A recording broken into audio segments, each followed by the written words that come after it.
6:10 ng umaga, May 9, 2024. Huwebes. At ngayon po ay atin pong muling bisitahin ang ating mga gulay. Ang ating mga talong ay talaga naman pong talagang mayroon ng mga bungang tuloy-tuloy. Ayun po. Ayan. At dito ay dalawa. Kaya talagang nakakatuwa na po. Ito po ay magkakatabi po sila ng ating pong papaya. At dito nga po ay dalawa na. Ayan. At may mga paru-paro na tayong nakikita. Yan po ay nakakatulong sa ating pollination at ito po ang ating okra. Ang maganda kapag nakapagsimula na po tayo ng ating gulayan sa bakuran ay hindi na po tayo titigil kasi nga madami nang nakaka-inspire na mga nakikita natin. Tulad ngayon dito, kanina ay madaling araw pa po ako gumising at atin pong trina-transform po muli dito. Dati po yan ay may mga kalabasa pero tinanggal na po natin pati yung mga saluyot dito. At atin mo pong inaayos ulit yung mga kahoy na yon. At gusto ko pong pagandahin ulit ito. It's either lettuce or pechay ang ating itatanim. At atin pong gagandahan ulit ang ating landscape. Lalagyan ulit natin ng matatabang lupa ito. At pagagandahin natin kasi ito po yung katabi mismo ng Barugante Restaurant. Kaya patuloy lang natin pagandahin kasi walang ibang magpapaganda ng ating bakuran kundi tayo. Ipagpapatuloy po natin. Tulad po dito ay sinusunod natin yung lulusutan ng manok. At yung mga yan ay aayusin pa pumuli natin dahil ito po ang nakikita kong paraan para lalo nating mapakinabangan ang ating bakuran. Kaya dire-diretso lang, huwag titigil. Kaya sa mga hindi pa po nakapagsimula, simulan niyo na po kahit pa kunti-kunti lang. Tulad ngayon ay pupunta po tayo sa Barangay Hall mamaya at dumaan si Kapitan ay kailangan po tayo doon. Pero bago tayo pupunta, sapagkat maaga pa naman, alas 6 pa lang naman, ay marami pa po tayong magagawa. Ayan. Kaya samahan niyo po ako at ipagpapatuloy. Ayan, tayo po'y patuloy na nag-aayos ng ating bakuran. Bagaman marami ng development, ay hindi po tayo tumitigil sa pag-aayos nito. Kasama na rin po ang pag-video natin dahil gusto ko pong i-share ang ating pong ginagawa para tuluyan tayong maka-inspire.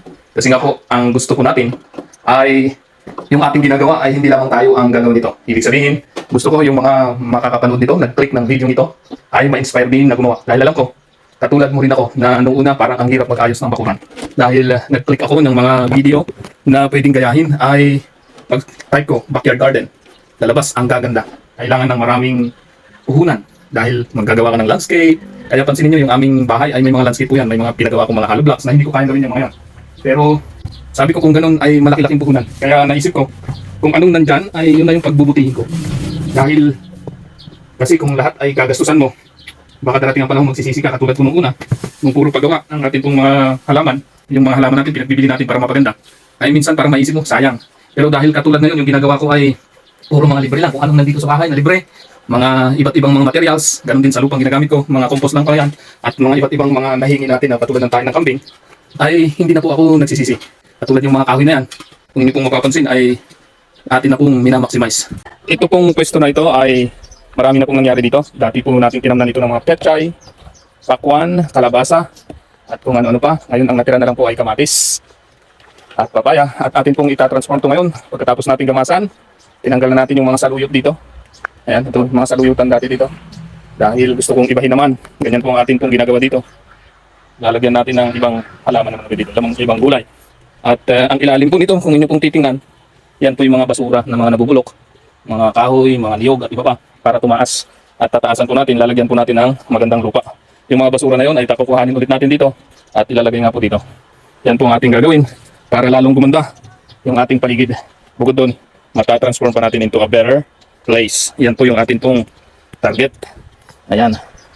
Kaya samahan niyo po ako at atin pong i-transform na po ang ating paligid. Ayan. At tunay, na nung ganun na po ang ating ginagawa, ay mas nagiging kapakipakinabang na po yung ating araw. At ang ginagawa ko na nga lang, ipinagpapatuloy ko yung aking ginagawa. Hindi na ako nag-iisip pa ng kung ano-ano na nagpapahirap sa akin. Kaya yun po yung dahilan bakit araw-araw po akong nag-video at nag-share po sa inyo. Bagaman one-man channel ito. Kaya kung inyong mapapansin yung ating pong mga camera ay medyo malikot at minsan ipinipisto natin. Dahil gusto ko lang po maka-inspire. Gusto kong dumami tayo ng mga mahilig mag-garden na sa una parang alam natin napakahirap. Yun kasi yung aking naisip din noon na talagang ang pakiramdam ko pag nag-garden ay mahirap. Pero hindi mo pala. Basta lang simulan mo agad kung ano yung kaya mo ngayong araw na ito. May trabaho kang regular. Gusto mo lang pagandahin ng iyong bakuran. Kasi kung ipapagawa mo pa, ay napakamahal na ngayon ng mga libo. Pero kung sarili mong gawa, kahit mga 30 minutes lang a day. Katulad ko ngayon, 1 oras at kalahati ako nagtrabaho. Mula alas 5, o sabihin na natin 2 oras. Mula alas 5 hanggang alas 7, bagaman may mga pahinga po yun. Ay, ang dami ko na pong nagawa. Mamaya ulit, pagkagaling sa barangay hall, instead na manood ako ng TV o kung ano pang gagawin ko, diretso na ako dito, itutuloy ko yung aking ginagawa nito. Kasi sigurado, malaki ang pakinabang ng ating ginagawa. Kaya ako, mahalaga po na simulan. Pag nasimulan mo, ituloy-tuloy mo na. At tiyak, gaganda ang iyong bakuran. Mape-perfect mo ito pagdating ng panahon. At wala kang pagsisisihan. Ang kagandahan sa backyard garden na minimal ang puhunan ay wala kang pagsisisihan ano na mangyari. Katulad dito, maraming nagkamatayan, maraming mga hindi namunga. Ngayon na, pinagbubunot ko na. Pero hindi po ako nagsisi. Wala po akong pinagsisisihan. Hindi katulad sa manukan na dahil malaki-laki ang ating puhunan ay parang medyo mahirap-hirap na isipin. Bagaman yun ay marami tayong natutunan. Pero hindi katulad dito sa backyard garden. Nasimulan mo lang kung anong mayroon ka dyan. Tapos yun na ang pagbutihin mo. I-transform ang bakuran mo araw-araw kahit sa una ay parang medyo mahirap. Pero bandang huli ay gaganda po na gaganda yan. Yan po ang dahilan. Kaya kailangan nating araw-araw na mag-transform, araw-araw na maging busy para tiyak magiging kapakipakinabang ang ating araw. Kaya yung ating mga rason na iba't iba bakit hindi tayo nakapag-garden ay i-clear mo lang yung isipan mo muna. Revisit ka ng iyong plano sa buhay. Opo, alam ko yung iba magandang trabaho, pero iba pa rin kasi yung mayroon kang leisure time na productive. Instead na sinasayang mo lang sa iba't ibang mga gawain na hindi kapakipakinabang. Maganda po kasi na mayroon kang inilalaan. Katulad ko dati, instead na mag-jogging tayo, mag-basketball, o kung ano pa. Baga hindi ko sinisiraan yung ganung mga exercise time. Dahil gusto ko rin naman yun. Pero dahil mas gusto kong mas productive na exercise na ako, napaganda pa natin ang bakuran natin at mayroon pang benefits sa pagkain, ganun din sa extra income, ay napakaganda itong ating ginagawang ito. Na napansin ko, naging healthy ang ating lifestyle at marami talagang kapakipakinabang na nangyayari.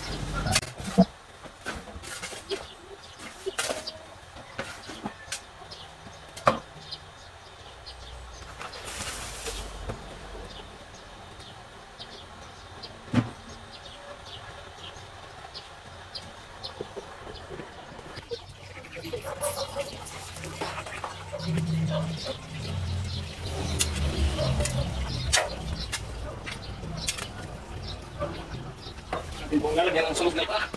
Yan, ito po yung sunog na ipa. Yan. Lalagyan dito natin ang tali. Tain ang kambing. Wala na, sila na yung tako. Yan, yan.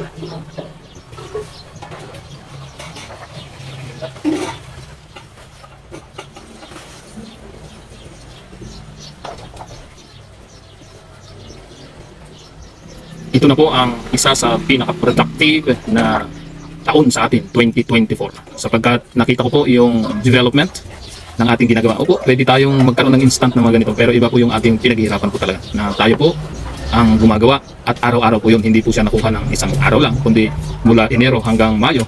At ito na po yung ating ginagawa. At katulad nitong pwesto na ito, 3 beses ko na rin po itong inayos. Iba't ibang design po ito. Magaman medyo halos magkakahawig, pero didevelop po natin tuwing magpapalit tayo ng halaman nga po dito. Katulad ng sinabi ko po kanina, pechay po na una dito, naging pakwan, mga kalabasa at iba pa.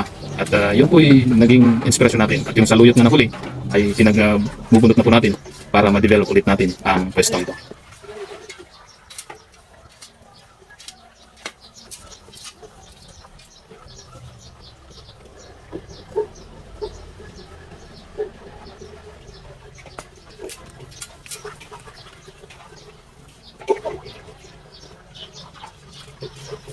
Backyard gardening, kapag ito ay pang leisure time mo lang, ay talagang hindi mo matatapos ng biglaan. Tulad ngayon, ito po yung ating natapos. Nalagyan na natin ng tain ng kambing, ipang sunog, at mamaya ay lalagyan pa natin ng iba pang mga ipa ito na galing sa manok at sa patuhan. At pagkatapos nun ay tatamnan natin. So mamayang gabi na tayo makapagtanim ito or mamayang hapon, sapagkat hindi pa natin ito natatapos dahil mayroon pa po tayong ibang gawain sa barangay hall. Kaya atin po yung iiwan. Pero ang maganda ay nasimulan na natin. Nilagyan natin ng mga kahoy na katulad nito, yung mga nandito sa bahay, dahil ito nga po ay mahalaga. Ito yung mga pangharang natin dito para yung lupa ay hindi babagsak, para dito po ay malinis. Ayan, yung iba pang mga basura dyan ay ating lilinisan, ilalagay naman po natin dito, transform din natin dito. Kaya yun lang, paplanuhin mo ng maayos at tuloy-tuloy na.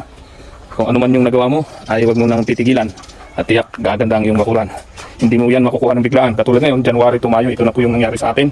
At least mayroong development tayo weekly. At yung ating mga good practices katulad ng mga balat ng saging na ating iniipon at binababad. Yan po ilalagay ko rin po sa ating pong ginawang bagong taniman ulit. Kaya patuloy lang kasi lahat ng mga yan ay dati na natin ginagawa, ay ituloy-tuloy na lang natin hanggang lalo pa nating ma-perfect, mas mapapaganda pa dahil sa mga karanasang iyon. Ito po, habang tayo nagbibideo ay gusto ko ipakita sa inyo ang ating gagawin dito para hindi masyadong tatangkad itong ating papaya dito. Maganda rin naman matangkad pero babawasan po natin yung pinakataas niya. Ayan. At dito pa po sa kabila para lalaki po yung puno niya. Ayan. Ayan, ito po. Para lalong lumaki yung puno, mas malalaki ang bunga. Ganyan po ang ating gagawin sa ating mga halaman para lalo tayong makinabang din pagdating ng panahon. Ayan, yung isa pa po doon. Ito. Ayan. Ating tatanggalan yung pinakatalbos niya. Ayan. Ito po. Ito ang ating ginagawa sa ating mga papaya. Ayan. Para lumaki ang puno. Ayan.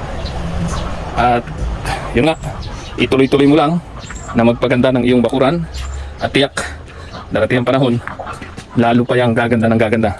Tulad natin mula Enero hanggang ngayong Mayo ay malaki na yung ating nagagawa dito sa ating bakuran at hindi po tayo tumitigil kung paano ito i-transform. Ito po yung ating mga binunot na mga saluyot po kanina at mga kalabasa doon sa ating ginawa.